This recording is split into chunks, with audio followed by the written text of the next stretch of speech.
Welcome to Mosaic Stories, a monthly video series featuring St. Louis natives and foreign-born individuals exploring their journeys, challenges, and contributions to the St. Louis community.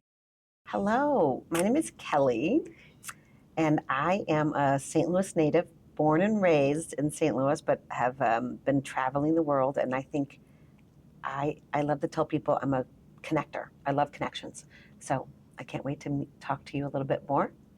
That's great. My name is Imelda Gonzalez. I was born and raised in Mexico City, and I've lived in St. Louis for almost 30 years. 30 years? Yes. You look so young. Yeah. So how old were you when you arrived, if I can ask? Yes, of course. I was 15. I turned 16 here in St. Louis, and I've only lived in St. Louis since I moved to the United States. Wow, Yes. so 15. So tell me, I have a 14-year-old and a 16-year-old daughter. Okay. So I'm trying to think about how that would be for them.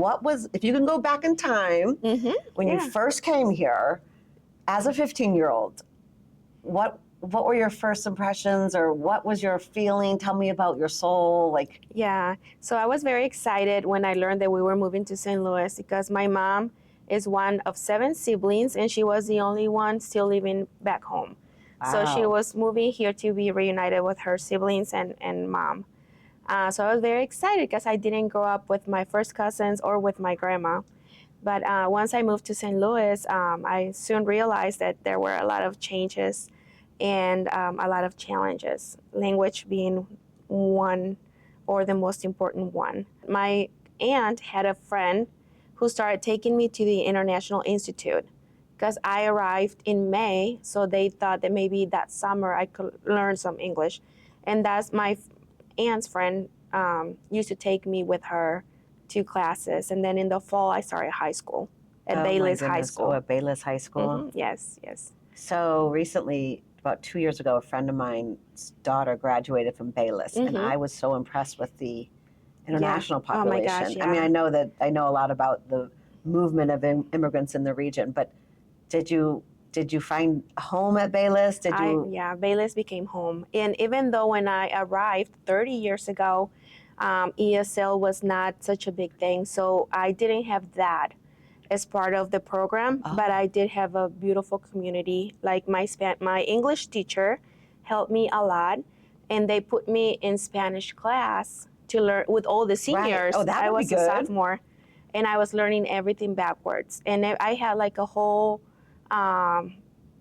group of support, like teachers. They were all very helpful, and I did found myself at home at Bayless. So then I graduated and I started community college at Forest Park, and I got an accounting associates. And then numbers? Yeah.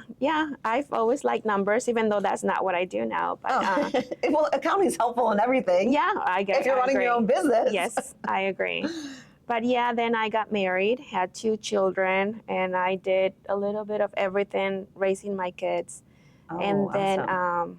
I got a job at SLU at St. Louis University, and because they are an amazing school who provides free tuition to employees, I was then later able to get a bachelor's degree. In business? In business, yeah. Okay. Yeah. Okay. And then after my son graduated from SLU, I decided that it was time for me to do real estate full time. 98% of my customers are immigrants, and I see it as a blessing, being able to guide them through that process. Yeah. Language is the biggest barrier, and that's why sometimes they come to me.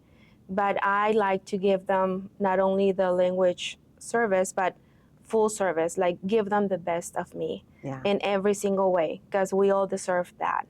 I think you're right. I mean, I agree with you 100%. The idea that you are providing a much needed service in our community, right? Yeah. The minute you own your house, then you can own other things, and having that wealth, to help your family, no matter where the house is, right? Yeah. And so that's awesome. It's the best way to establish, a family in a new country.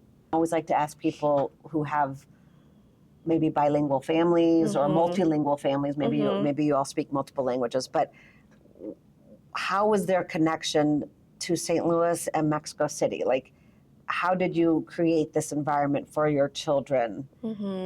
They love being having a different heritage. Yeah. Like when they were younger, it was funny because they thought they were Mexican citizens, and then I had to explain to them that they were American, and they took it very hard. Like, At what age? I think they were like 8. My oldest was like 8, and we had that conversation. But they take pride on who they are. Talking about culture, talking about connections, heritage, what do you think the best practice is for making an inclusive city and having new Americans and old Americans come together? A lot of people hear someone with an accent and immediately think they're less, and it's not necessarily the case. Right. Sometimes you're talking to a doctor or, Oh, right. or maybe not a doctor, but someone who has a lot of potential of growing in this country. Or somebody who knows 5 languages, Yeah, and I English think- is just their yeah. 6th language. And I think just the fact that someone has an accent is something to be respected, because that means they know more than one language. Exactly. So I think respect can change a lot of things. Just And being going deeper, respectful. what would you, after the value of respect, Mhm. on the more practical side, where do you think in St. Louis is the best place to have an inclusive party, or where do you feel the best in St. Louis about cultures mixing, people gathering? Like, what's your favorite spot? There's a lot of places. I think St. Louis it's a city of immigrants, whether we want it or not. St. Louis is a city built of immigrants. So it just depends what you want to do. But there's all kinds of things that you could do and feel welcome. Well, what's your favorite place? Do you have a favorite place? Or when you want to take the family out? We usually go out to eat different restaurants. Okay. We like to support different restaurants. Like we were just at a Colombian restaurant this weekend. But like my kids love the stadium. I think that is a place where Yeah. immigrants are. The soccer stadium? Yeah, Okay. the new soccer stadium. You see all kinds of, Soccer definitely people is a there. sport that, and I think that right there has united the city in so many ways. That is a good example, I will say. I'm curious to know how you have seen the Hispanic population community. I would be interested to know how you saw it when you first came and how it's evolved and what your hope is for the future. I can answer that question in so many ways. Things have definitely changed in a beautiful way. When I came here, there was maybe 1 or 2 Hispanic stores.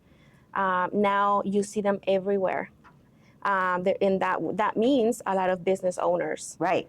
And people still see us with the stereotype of certain things, but now we are business leaders. Mm-hmm. Like I said, a lot of entrepreneurs, Right. which is beautiful to see. Another thing that I've noticed is that a lot of our children are now professionals. Right. So like I came here as an immigrant, but now our children are the professionals of the country, and that's only going to increase. Right. In 2040, 70% of home buyers will be Hispanic.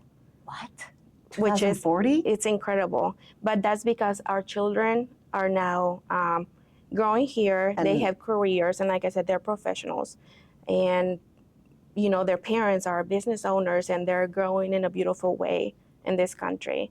So I think, like you said, what can Native Americans do to include other countries? And that's respecting what we're doing in this country and how we're helping the city and the country grow, and, Right. I mean, economically. You're helping us thrive, Yes. right? And Mhm.